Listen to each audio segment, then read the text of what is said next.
మొత్తం మీద ఇప్పుడు మనుషులు పరుగులెత్తుతున్నారు కదా.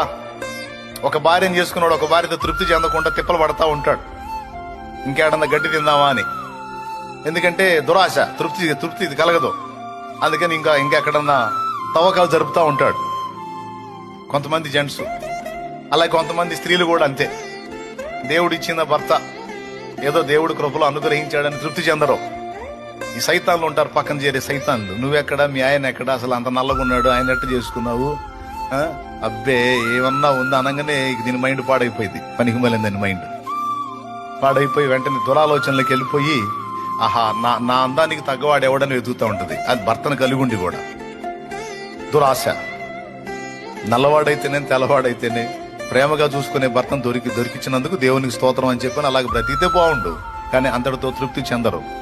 దురాశ కొద్దీ ఈరోజు సమాజంలో చూడండి, ఎన్ని కేసులో, ఎన్ని గొడవలో, ఎన్ని తలకాయ నొప్పులో, ఎన్ని హత్యలో, ఎన్ని దారుణాలో. ఇవన్నీ ఎందుకురా అంటే దురాశ, దురాశ, దురాశ. ఆడోళ్ల దురాశ, మగోళ్ల దురాశ, మగోళ్ల దురాశ, ఆడోళ్ల దురాశ. ఉన్నవాటితో తృప్తి చెందకుండా ఇంకా అనేకమైన వాటిని పొందాలి, అనుభవించాలనే తపనతో పరిగెత్తి బ్రతుకుని భ్రష్టు పట్టించుకుంటున్నారు. ఒక భార్యను కలిగి ఉన్నాడు, ఇంకొక ఆమెనన్నా కలిగి ఉండాలన్న ఆరాటంతో పరిగెత్తున్నాడు. ఇక్కడ 1000 మందిని కలిగి ఉన్నాడు మాట్లాడుతున్నాడు.